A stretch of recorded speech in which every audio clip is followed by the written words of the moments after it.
Hello friends, my self Saroj Saini और मैं आपका बहुत बहुत स्वागत करती हूँ आपके अपने यूट्यूब चैनल एक्सपर्ट 2.0 क्लासेज में। हमारी केमिस्ट्री के जो सिलेबस की सीरीज चल रही है उसमें हम लोग आप लोगों के लिए आज लेकर आए हैं कार्बन एंड इट्स कंपाउंड, यानी कार्बन और उसके यौगिक। तो आज का जो सेशन है उसमें हम लोग कार्बन और कार्बन से बनने वाले यौगिकों और उनसे जो अलग अलग यौगिक बनते हैं उनका जो नाम करने का तरीका होता है वो सब इस टॉपिक के अंदर सीखने वाले हैं। तो सबसे पहले हम बात करें कार्बन की, तो कार्बन होता क्या है इसके बारे में हम लोग डिस्कस करें। तो देखो, सबसे पहली बात अगर हम डिस्कस करें तो सबसे बड़ी बात कार्बन की ये है कि कार्बन एक नॉन मेटल है। कार्बन क्या है? एक नॉन मेटल यानी अधातु। कार्बन एक अधातु है। इसके अलावा प्रकृति में कार्बन केवल 0.02% ही पाया जाता है, यानी कार्बन की जो मात्रा होती है नेचर में वो केवल 0.02% होती है। इतनी कम मात्रा होने के बावजूद भी प्रकृति में कार्बन का एक बहुत ही इम्पोर्टेंट रोल है। तो हम यहाँ पर आगे कार्बन के बारे में डिस्कस करने से पहले ये समझेंगे कि आखिर ऐसी क्या विशेषताएं हैं, ऐसी क्या स्पेशलिटी है कार्बन के अंदर कि कार्बन प्रकृति का इतना जरूरी एक एलिमेंट है। तो देखो, सबसे पहली बात हम अगर करें तो जैसा कि अपन ने भी समझा कि एक तो कार्बन नॉन मेटल होता है और प्रकृति में इसकी जो मात्रा है, कार्बन की जो मात्रा है वो केवल 0.02% ही है। यानी देखा जाए तो 0.02% बहुत ही कम वैल्यू होती है। अब बहुत कम क्वांटिटी होने के बावजूद भी कार्बन हमारे लिए ज़रूरी है। इसके लिए इसके अंदर बहुत सारे गुण होते हैं जो हम लोग अपन आगे डिस्कस करेंगे।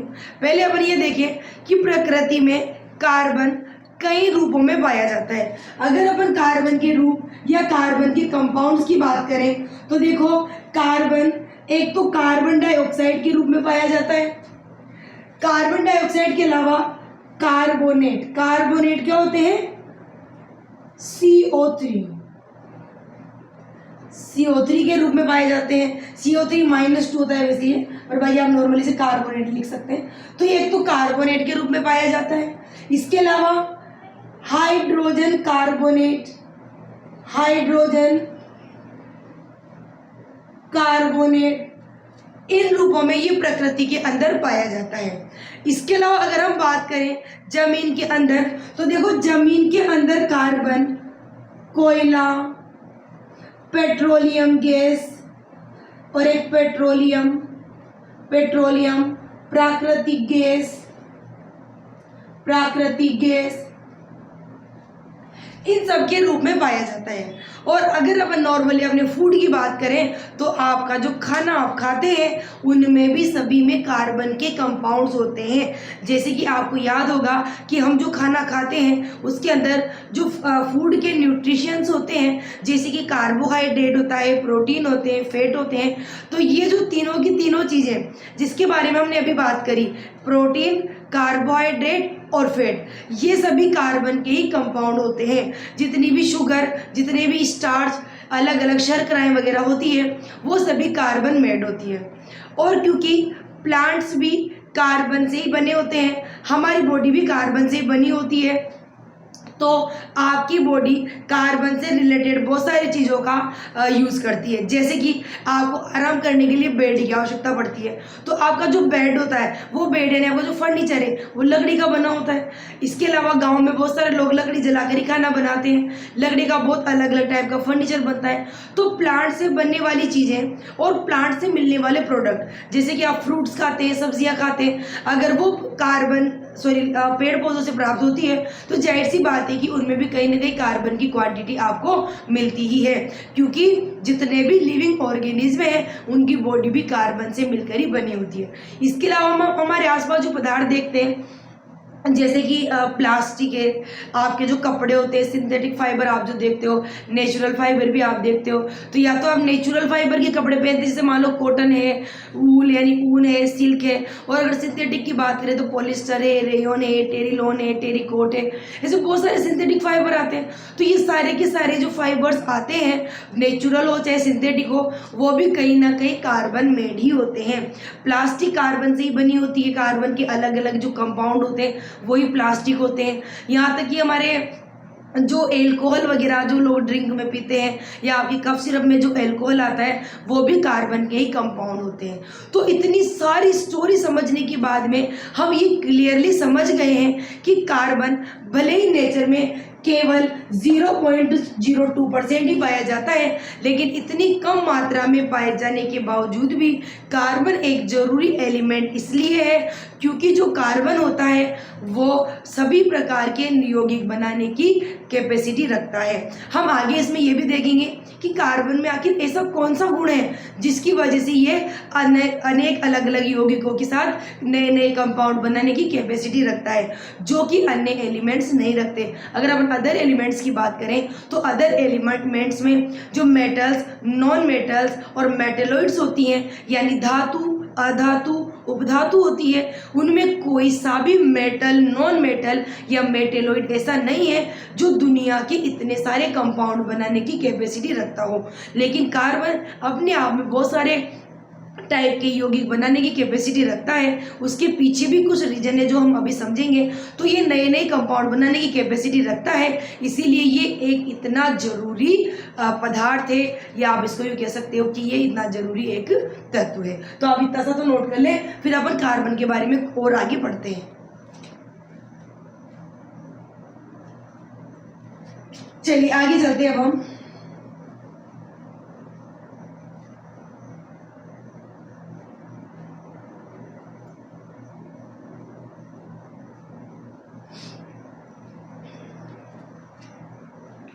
देखिए, सबसे पहले हम ये बात कर लेते हैं जो मैंने अभी बात करी कि आखिर कार्बन में ऐसे कौन से गुण पाए जाते हैं जिसकी वजह से कार्बन इतना ज़्यादा यौगिक बनाने की कैपेसिटी रखता है।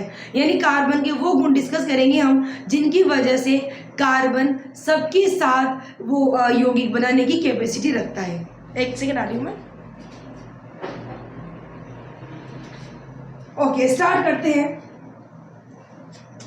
तो देखो, इसके लिए अपन अगर बात करें विशेषता की, ऐसे कौन सी विशेषता नहीं कह सकते, आप यूं कह दो कार्बन की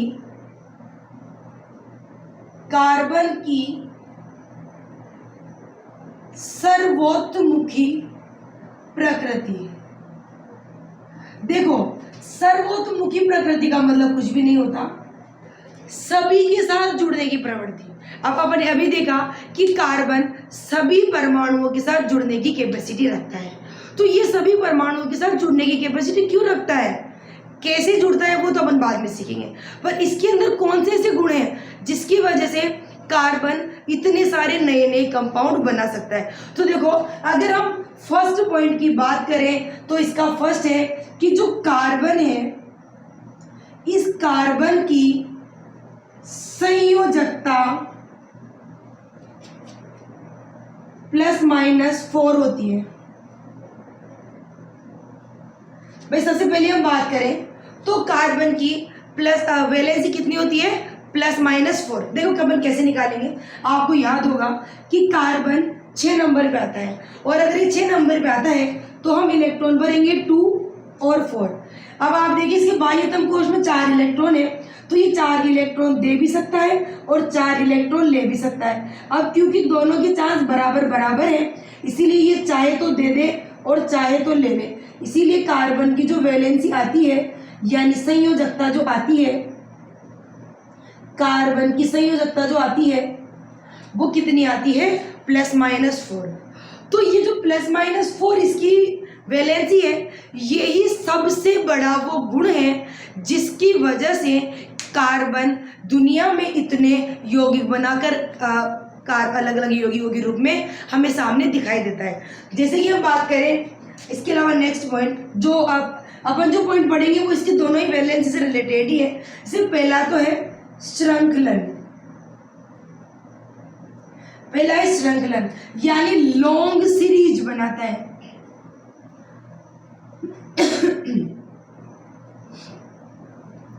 यानी जो कार्बन है ये अलग अलग कार्बन के साथ ही लंबी संख्या में जुड़ते हैं और लंबी संख्या में जुड़कर नए नए कार्बन के यौगिक बनाते हैं। मतलब एक कार्बन, दूसरा कार्बन, तीसरा कार्बन, चौथा कार्बन, पांचवा कार्बन, ऐसे बहुत सारे कार्बन एक लंबी चेन के रूप में जुड़कर, यानी आप इसे चेन भी कह सकते हैं, लंबी चेन यानी लंबी श्रृंखला में नए नए यौगिक बनाने की कैपेसिटी रखते हैं। यानी कार्बन दूसरे कार्बन के साथ जुड़कर और नए नए यौगिक बनाने की कैपेसिटी रखता है। यानी कार्बन दूसरे परमाणुओं से भी जुड़कर यौगिक बनाता है, तो कार्बन अलग कार्बन परमाणु से जुड़ के भी नए नए यौगिक बनाता है। और इम्पोर्टेंट चीज ये है कि कार्बन दूसरे कार्बन से सिंगल बॉन्ड यानी एकल बंध,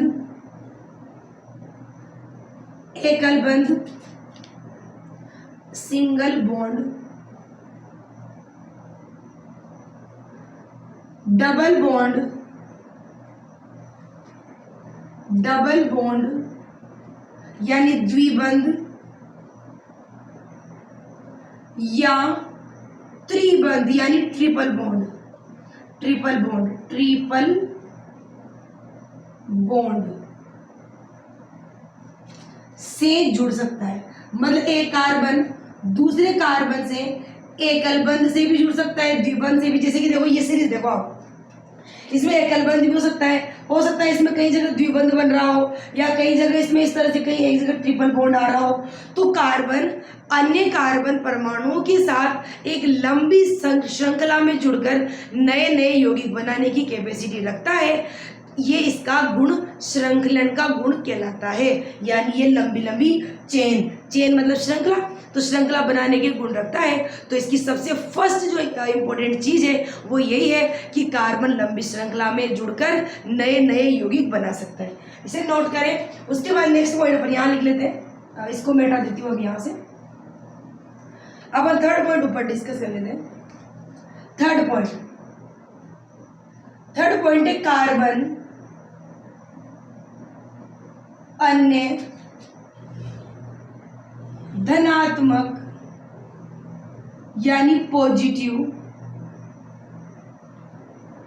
या ऋणात्मक यानी नेगेटिव संयोजकता वाले यानी वैलेंसी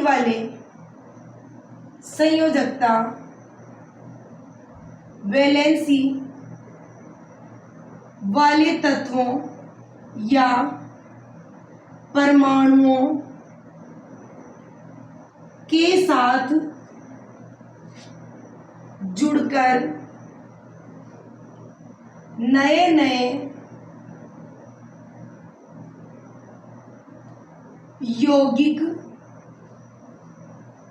बनाने की क्षमता रखता है। यानी कार्बन की दूसरी इंपॉर्टेंट चीज अगर समझे तो कार्बन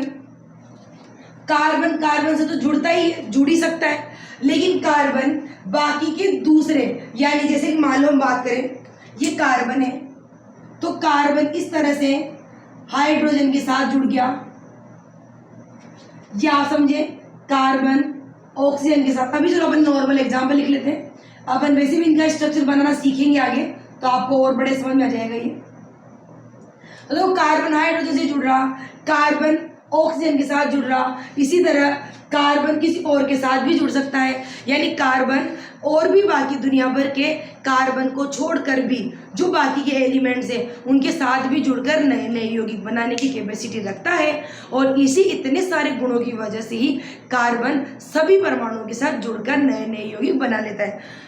ये अलग परमाणु में पॉजिटिव और नेगेटिव से जुड़ता है। इसका मतलब क्या हुआ, देखो अगर अपन समझें तो कार्बन की वैलेंसी +4 भी होती है और कार्बन की वैलेंसी -4 भी होती है।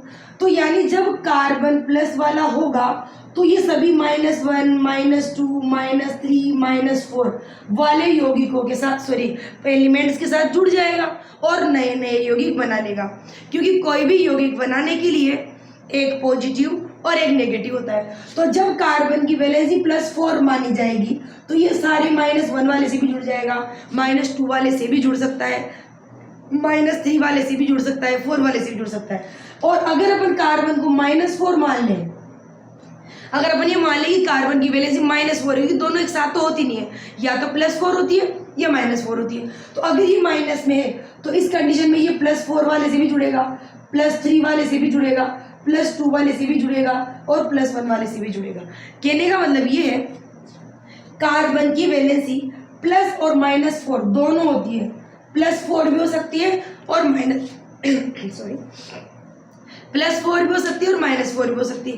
तो दोनों ही वैलेंसी होने की वजह से इस दुनिया भर में 118 एलिमेंट्स में से जितने भी प्लस वाले हैं सारे, यानी जिनकी वैलेंसी +1 होती है, +2 होती है, +3 होती है, +4 होती है, और जिनकी वैलेंसी माइनस में होती है -1, -2, -3, -4, तो ये सभी अलग अलग एलिमेंट्स के साथ जुड़ने की कैपेसिटी रखता है because of its valency is +-4, क्योंकि इसकी वैलेंसी कितनी होती है +-4, बिकॉज जो +-4 वैकेंसी है वैलेंसी है, इसीलिए ये सारे प्लस और सारे माइनस वाले कंपाउंड एलिमेंट्स के साथ जुड़कर नए नए यौगिक बना लेगा। और वैसे भी अगर देखा जाए तो इस दुनिया में टोटल 118 एलिमेंट है, और ये सारे के सारे 118 एलिमेंट जिनकी वैलेंसी या तो प्लस में होती है या माइनस में होती है, किसी की +1 है तो किसी की +2 है तो किसी की +3, +4, या किसी की माइनस में तो -3, -2, -4, -1, इस तरह से। तो ये सभी के साथ तो जुड़ ही सकता है, तो सभी से जुड़ सकता है, इसीलिए ये इतने सारे कंपाउंड बनाने की कैपेसिटी रखता है। और कार्बन से तो जुड़ ही सकता है। अब अगर आपके दिमाग में ये चल रहा हो कि भाई औरों से जुड़ सकता है, तो समझ में आ गई, भाई कार्बन प्लस का था तो माइनस वालों से जुड़ गया, अगर ये माइनस वाला था तो प्लस वालों से जुड़ गया। पर कार्बन से कैसे जुड़ा? तो देखो, कार्बन से इसलिए जुड़ा क्योंकि कार्बन +-4 है, तो जब ये जुड़ेंगे तो इनमें एक कार्बन तो होगा ओनली प्लस का 4 और एक कार्बन होगा माइनस का 4, तो एक प्लस एक माइनस के साथ जुड़ के नए कंपाउंड बनाता ही। जैसा कि अपन ने रासायनिक सूत्र बनाना, मैंने आपको फर्स्ट जो आपके एटम वाला टॉपिक था उसमें पढ़ाया भी था आपको कि जब आप किसी भी कंपाउंड का फॉर्मूला बनाना सीखते हैं तो उसमें आगे हमेशा पॉजिटिव वाला एलिमेंट आता है जिसकी वैलेंसी पॉजिटिव होती है, और उसके पीछे जो माइनस वाली वैलेंसी वाला एलिमेंट होता है वो आता है। तो यहाँ पर आप ये समझो कि कार्बन +4 का भी है और -4 का भी है, मतलब +4 भी हो सकता है, -4 भी। हालांकि दोनों वैलेंसी एक साथ तो नहीं होती, कभी प्लस तो कभी माइनस। तो अगर ये इतने सारे कार्बन जैसे कि मान लो हमारे सामने बने हुए हैं, तो इन कार्बन में से अगर हम बात करें, ये प्लस का मान लिया तो ये माइनस मान लो, जैसे ये प्लस है तो ये माइनस मान लो, और ये प्लस तो ये माइनस, मतलब कैसे भी आप समझ लो, पर इनमें एक प्लस एक माइनस, एक प्लस एक माइनस, इस तरह से माना जाएगा। जब भी यौगिक बनते हैं तो उनमें एक प्लस और दूसरा माइनस होता है, तो कार्बन प्लस माइनस के चलते एक लंबी श्रृंखला में जुड़कर नए नए यौगिक बनाने की कैपेसिटी रखता है। इसीलिए कार्बन इस दुनिया का इतना ज़्यादा इम्पोर्टेंट एलिमेंट है। तो आप यहाँ तक नोट करें, उसके बाद हम लोग चलेंगे आगे कार्बन के बारे में डिटेल्स में।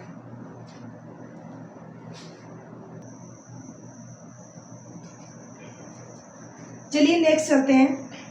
अब हम पढ़ेंगे कार्बन में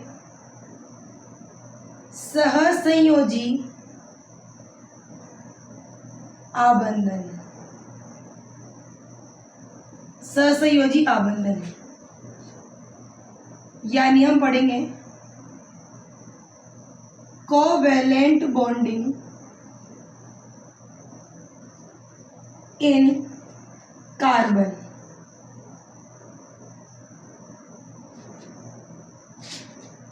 यानी हम ये सीखने वाले हैं अब कि जो कार्बन है वो किस तरह से दूसरे कार्बन परमाणुओं के साथ जुड़कर नए नए यौगिक बनाता है। जैसा कि अपन ने अभी सीखा कि कार्बन कार्बन के साथ तो जुड़ता ही है, लेकिन कार्बन के अलावा अन्य बाकी पॉजिटिव और नेगेटिव अलग अलग प्रकार के परमाणुओं के साथ जुड़कर भी नए नए यौगिक बनाने की कैपेसिटी रखता है।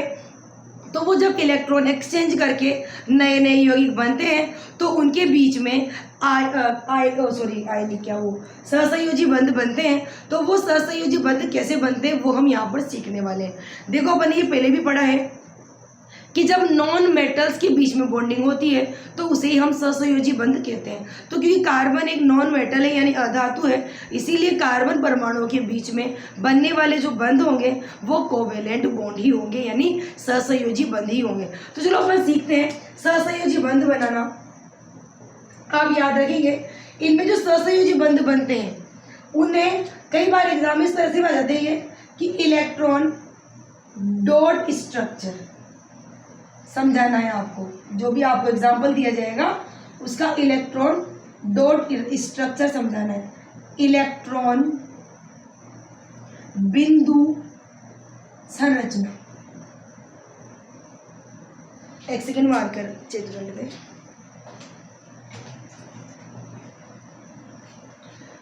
चलिए तो हम लोग सीखने वाले हैं इलेक्ट्रॉन डॉट स्ट्रक्चर। इलेक्ट्रॉन बिंदु संरचना बनाना हम सीखेंगे।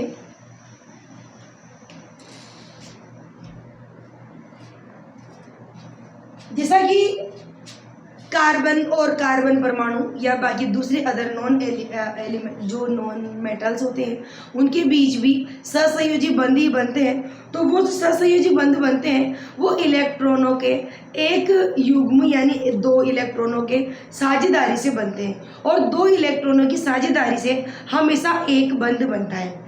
तो अपन वो बंध बनते कैसे हैं और उन बंधों की वजह बंध इलेक्ट्रॉन एक्सचेंज होते हैं, बंध बनते हैं ना, तभी यौगिक बनते हैं। क्योंकि अलग अलग प्रकार के परमाणुओं के बीच की बॉन्डिंग बंध ही उनको जोड़ के रखता है। तो वो बंध बनता कैसे है ये हमें सीखना है। उसके बाद कार्बन से बनने वाले अलग अलग यौगिकों को सीखेंगे। ये कितने टाइप के होते हैं, इनके नामकरण जो भी करते हैं वो कैसे करते हैं, क्या क्या ग्रुप्स वगैरह है, तो वो सारा हम लोग बाद में पढ़ने वाले हैं। पहले अपन ये चलते हैं, देखिए एग्जाम्पल से चलते हैं। जैसे अपन चले एग्जाम्पल नंबर 1। एग्जाम्पल नंबर 1 जैसे कि आपको मेथेन बनाना है और मेथेन होता है CH4। अभी आपको पता नहीं है क्योंकि अपन ने नामकरण नहीं पढ़ा। जब आप नामकरण पढ़ लेंगे तो आपको मेथेन CH4 ही क्यों होता है ये भी आपको समझ में आ जाएगा। तो अपन देखो इस एग्जाम्पल की तरफ चले अगर तो एक रफ आइडिया अपन ले लेते हैं पहले इसका। देखो आपको याद है कि कार्बन 6 नंबर पे आता है, 2 और 4 ऐसे आप इलेक्ट्रॉन भरते हो। तो कार्बन के बाह्यतम कोश में यानी आउटर मोस्ट ऑर्बिट में 4 इलेक्ट्रॉन होते हैं और आपको पता है कि टोटल 8 इलेक्ट्रॉन होने चाहिए। तो या तो ये 4 इलेक्ट्रॉन लेके 4 और 4 8 कर लेगा यानी 4 और 4 8 कर लेगा, या ये 4 इलेक्ट्रॉन भी डोनेट करके और केवल ये 2 ही रख लेगा। तो इसीलिए इसकी वैलेंसी होती है 4 यानी ±4। वैसे आप 4 भी याद रख सकते हैं यहाँ पर। तो और अगर हाइड्रोजन की बात करें तो हाइड्रोजन एक ही नंबर पे आता है इसीलिए एक ही इलेक्ट्रॉन भरेंगे, इसीलिए इसकी वैलेंसी होती है ±1।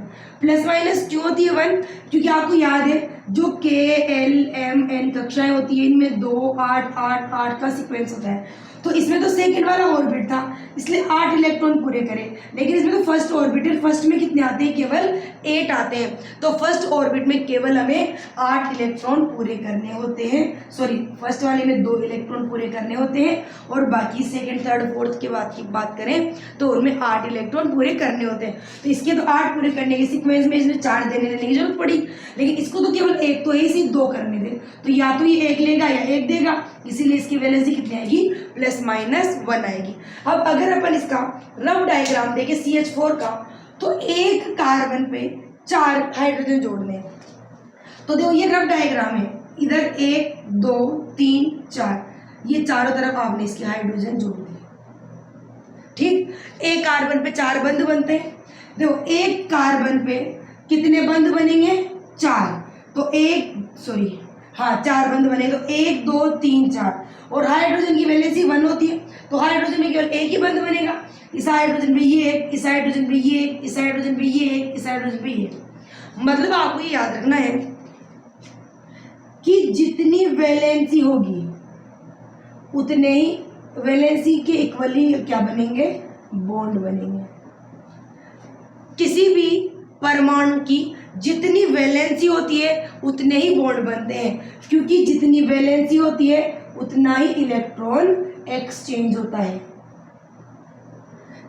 जैसे इसकी वैलेंसी 4 है, क्यों है? क्योंकि ये 4 इलेक्ट्रॉन ही दे ले सकता है। ऐसे इसकी वैलेंसी 1 क्यों है? क्योंकि ये 1 इलेक्ट्रॉन दे ले सकता है। तो कोई भी एटम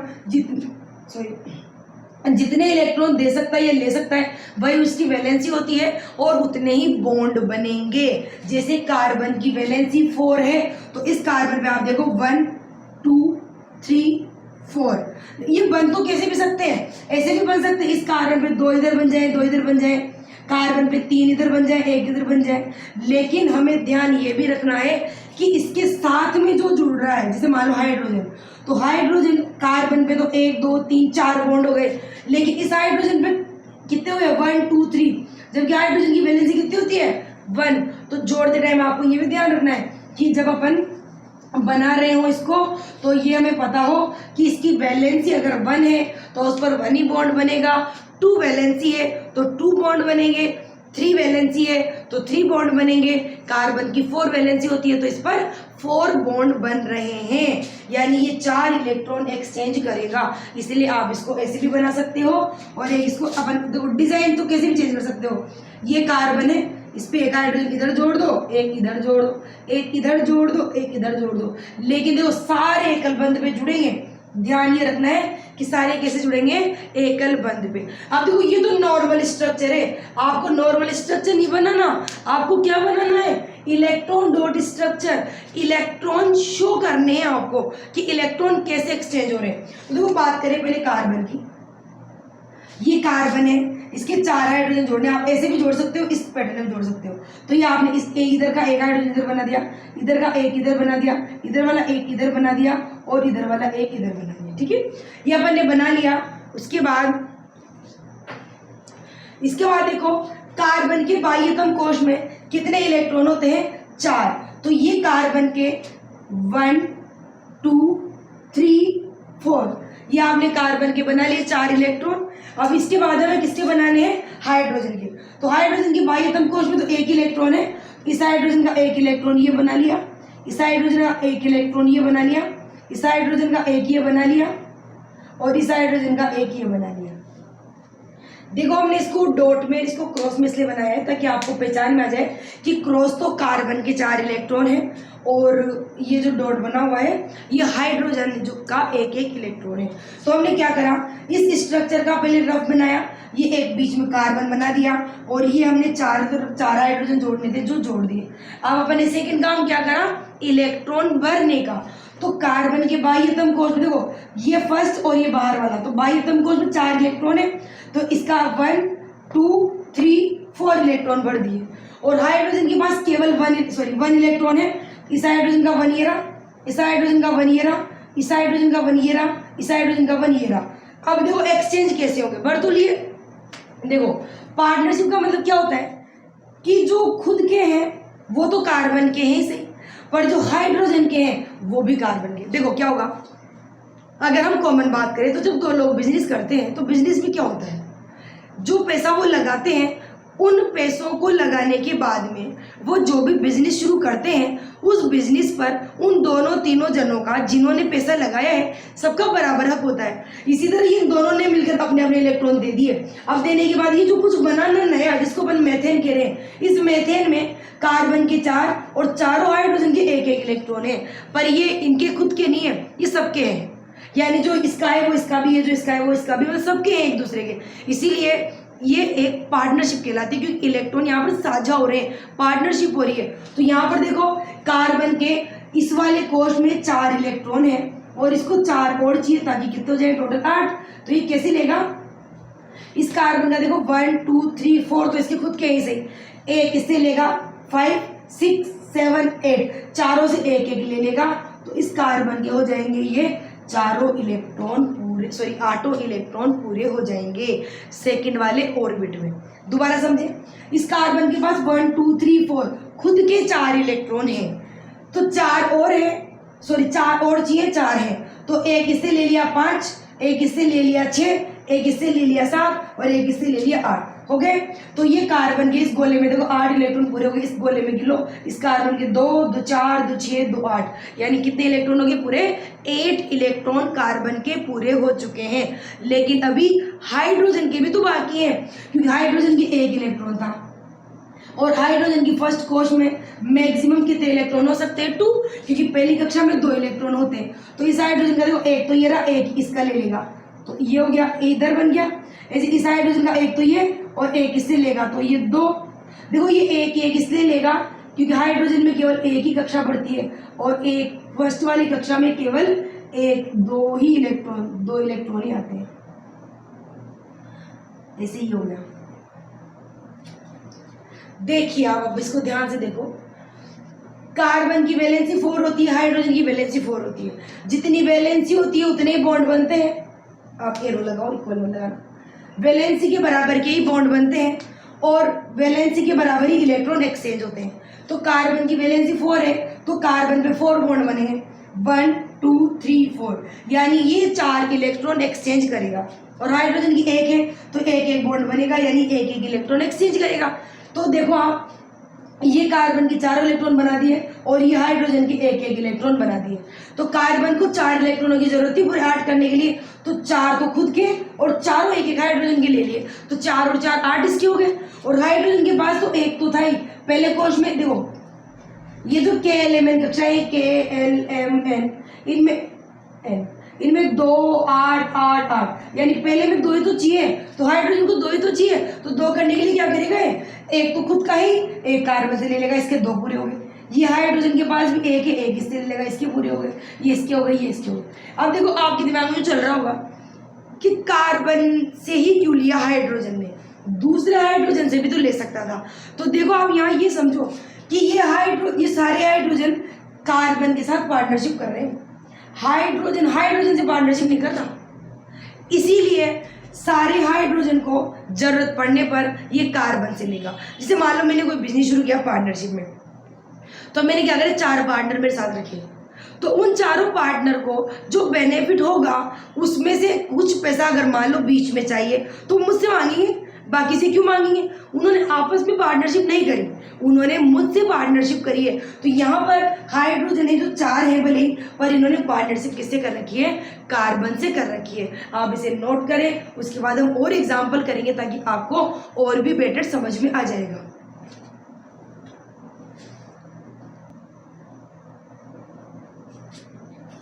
चलिए नेक्स्ट एग्जाम्पल की तरफ चलते हैं अब हम लोग। Example number 2, ethane. जैसे मान लो आपको एथेन बनाना है, एथेन का फॉर्मूला होता है C2H6। जब अपन आगे, मैंने आपको पहले बता दिया, जब नामकरण अपन सीखेंगे तो आप ये फॉर्मूला भी सीख जाओगे कि ये कैसा है। तो देखो ये सीखने से पहले कि इसकी इलेक्ट्रॉन डॉट स्ट्रक्चर कैसा बनेगा, पहले इसके अंदर हम लोग आबंध सीख लेते हैं कि ये जो बंध बनाएगा वो कैसे बनाएगा। तो देखो अपन समझे कि भाई कार्बन की वैलेंसी, तो क्योंकि 6 नंबर पे आता है 2 और 4 इलेक्ट्रॉन भरेंगे तो इसकी वैलेंसी आएगी +-4।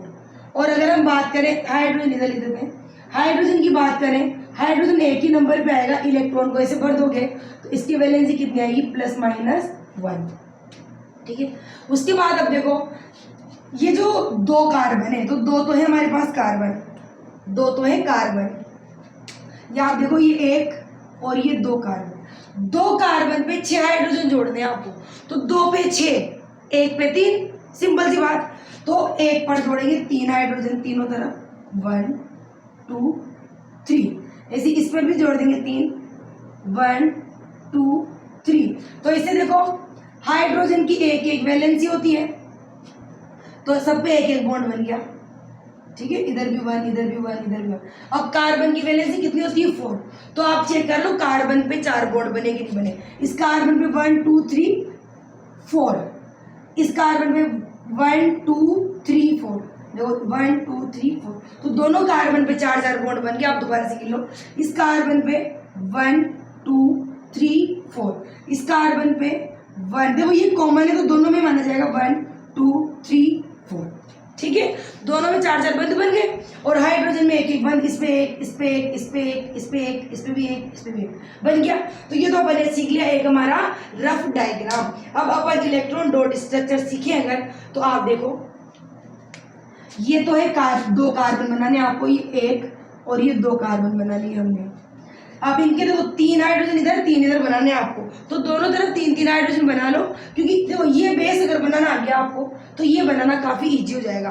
इसीलिए ये अगर आपसे पूछा जाए कभी भाई इसका नॉर्मल स्ट्रक्चर तो ऐसा बनेगा ही, पर अगर इलेक्ट्रॉन डॉट पूछा जाए कि इस वाली चीज का इलेक्ट्रॉन डॉट स्ट्रक्चर किसका हो, कौन सा है, या ये जिसका इलेक्ट्रॉन डॉट स्ट्रक्चर है तो ये किसका है, तो ऐसे कुछ भी उल्टा सीधा आपसे पूछे तो मैं आपको हर तरह से समझा रही हूँ। इसका सूत्र ये, इसका स्ट्रक्चर नॉर्मली है, ये वाला जो है वो सहसंयोजी आबंधन होता है और ये इलेक्ट्रॉन डॉट स्ट्रक्चर होता है, ठीक है। तो इस पे तीनों हाइड्रोजन जोड़ दो, इधर भी एक, इधर एक, इधर एक, इधर एक, इधर एक, इधर एक, देखो जैसे ये बन रहा था वैसे का वैसे ही बना दिया।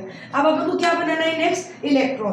तो देखो कार्बन पे तो बाह्यतम कोश में कितने इलेक्ट्रॉन होते हैं, 4, तो ये चारों से जुड़ रहा है इसलिए चारों तरफ एक एक बना लो, 1 2 3 4, 1 2 3 4, इस वाले पे भी 1 2 3 4। अब उसके बाद हाइड्रोजन के पास तो एक ही है, इस हाइड्रोजन के पास एक, इस हाइड्रोजन के पास भी एक और इस हाइड्रोजन के पास भी एक, थोड़ा इसको नीचे बना लेते हैं, इस हाइड्रोजन का एक, इस हाइड्रोजन का एक और इस हाइड्रोजन का एक।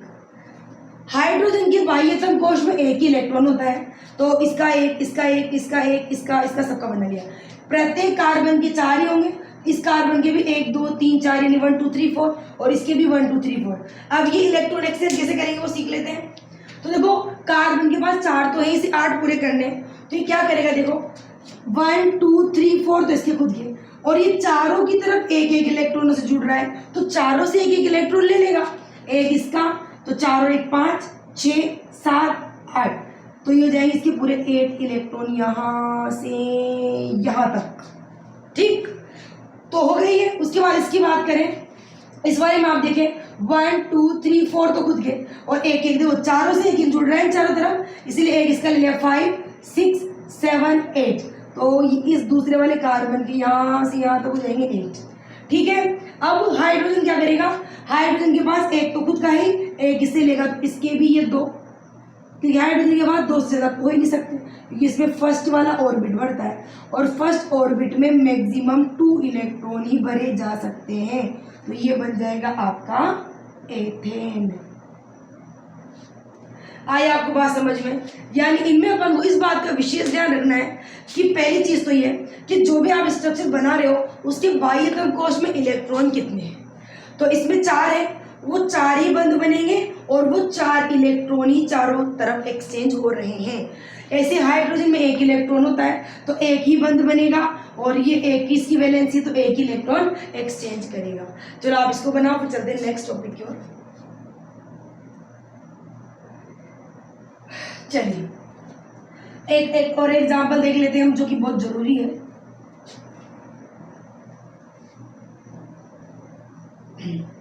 चलिए अब हम एक और एग्जाम्पल है जो बना लेते हैं, कार्बन डाइऑक्साइड का CO2, example number 3 CO2 carbon dioxide. Carbon dioxide देखो जिसका भी फॉर्मूला आप बना रहे हो आपको ये पता होना बहुत जरूरी है कि उसकी वैलेंसी कितनी होती है, उसकी बाह्यतम कोश में इलेक्ट्रॉन कितने होते हैं। तो देखो कार्बन तो वही हम बार बार पढ़ रहे हैं तो आपको समझ में आ गया, 6 नंबर पे आता है 2 और 4 आप इलेक्ट्रॉन भरेंगे तो इसकी वैलेंसी ±4 आ जाएगी। अब हम बात करें ऑक्सीजन, ऑक्सीजन आता है 8 नंबर पे, hydrogen helium lithium beryllium boron carbon nitrogen oxygen, तो ऑक्सीजन कितने नंबर पे आता है 8 नंबर पे, यानी इसमें 8 इलेक्ट्रॉन होते हैं। तो पहले में भर देंगे 2 और सेकंड में भर देंगे 6, तो आपको याद है इसमें 6 है तो अब ये 6 तो दे नहीं सकता, तो क्या करेगा 2 इलेक्ट्रॉन लेगा, इसलिए इसकी वैलेंसी कितनी जाएगी -2। यानी इससे आपको ये समझ में आ गया कि कार्बन पे तो 4 बॉन्ड बनेंगे और ऑक्सीजन पे 2 बॉन्ड बनेंगे। अब अपन को रफ डायग्राम बनाना है कार्बन का। एक कार्बन पे 2 ऑक्सीजन जोड़ने हैं, यानी इधर बना लेते हैं रफ डायग्राम। एक कार्बन पे 2 ऑक्सीजन जोड़ने हैं, और वो भी इस बात का ध्यान रखते हुए कि कार्बन की वैलेंसी 4 ही होनी चाहिए और ऑक्सीजन की 2 ही होनी चाहिए, वैलेंसी गड़बड़ नहीं होनी चाहिए। तो देखो हम जब इसको बनाएंगे तो आप ही देखो, इसका ऑक्सीजन की वैलेंसी कितनी होती है 2, इस ऑक्सीजन पे बना दिया 2 बॉन्ड और इस ऑक्सीजन पे भी बना दिया 2 बॉन्ड, तो देखो कार्बन के ऑटोमेटिकली 2 2 4 हो गए। यानी आपको कार्बन की टेंशन नहीं लेनी पड़ी कि कार्बन की 4 करने, कार्बन की 4 होती है इसलिए 4 बॉन्ड बनेंगे, ऑक्सीजन की 2 होती है तो 2 बॉन्ड बनेंगे। हमने क्या करा, एक कार्बन पे 2 ऑक्सीजन जोड़ने थे तो एक कार्बन पे 2 ऑक्सीजन जोड़ दिए, ऑक्सीजन की वैलेंसी 2 होती है, इसकी 2 बना दी, इसकी 2 बना दी, कार्बन की ऑटोमेटिकली 4 हो गई। अब अपन बनाएंगे इसका इलेक्ट्रॉन डॉट स्ट्रक्चर, तो बिल्कुल उसी को फॉलो करेंगे। बीच में तो बना लेंगे कार्बन और दोनों तरफ बना लेंगे ऑक्सीजन, ये बना लिए। अब इसके बाद हमें क्या करना है, इसके बाद हमें कार्बन बनने, सॉरी इलेक्ट्रॉन बनने हैं। तो इस कार्बन के बाह्यतम कोश में कितने इलेक्ट्रॉन है, 4, तो 4 अपन को कैसे बनाने, देखो 2 इधर और 2 इधर, क्यों, क्योंकि 2 इलेक्ट्रॉन एक्सचेंज करेगा ना, इसलिए इस कार्बन के 2 तो इधर बना लो 4 में से और 2 इधर बना लो, इस कार्बन के तो हो गए पूरे 4 इलेक्ट्रॉन। ऑक्सीजन के पास कितने, पूरे 6, इसके 6 कैसे बनाओगे, ऐसे कैसे बनाना, 2 इधर और बाकी 4 इधर, 1 2 3 4 5 6, ऐसे इसके 1 2 3 4 5 6, 2 फ्रंट में हमने इसलिए बनाए हैं ताकि जब इलेक्ट्रॉन एक्सचेंज करेंगे तो अपन को इजी समझ में आ जाएगा भाई इन्होंने यहाँ से इलेक्ट्रॉन एक्सचेंज किया है, एक्सचेंज समझने के लिए। और एक को क्रॉस और एक को डॉट बनाने का उद्देश्य कुछ भी एक्स्ट्रा नहीं है, केवल यही है कि अपन को ये पता चल जाए कि ये क्रॉस वाले तो कार्बन के इलेक्ट्रॉन है और ये जो डॉट है वो ऑक्सीजन के हैं, तो अलग अलग शो करने के लिए ही अलग अलग बनाए हैं, बाकी इनको अलग करने का कोई खास अलग से कोई उद्देश्य नहीं है। तो चलो अपन देखते हैं, ऑक्सीजन के हमने बना लिए, ऑक्सीजन के बाह्यतम कोश में 6 इलेक्ट्रॉन थे, 1 2 3 4 5 6 बना लिए। इस वाले ऑक्सीजन के भी 1 2 3 4 5 6 बना लिए। ये 2 इधर क्यों बनाए, क्योंकि 2 इलेक्ट्रॉन एक्सचेंज होंगे तो 2 इधर बना दी, बाकी एक्स्ट्रा इधर बना दिए। और कार्बन के 4 होते तो कार्बन में देखो 2 इधर आने हैं 2 उधर, इसलिए चारों के चारों में से 2 इधर और 2 इधर बना दिए। ये काम हो गया हमारा पूरा। अब हमें 8 इलेक्ट्रॉन करने तीनों के, कहीं से भी शुरू कर सकते हैं, आप चाहो तो यहाँ से कर लो। इस ऑक्सीजन की बात करें, ऑक्सीजन के पास 6 तो इसके खुद के 2 कार्बन से ले लेगा तो 6 और 2 कितने जाएंगे 8, ठीक है।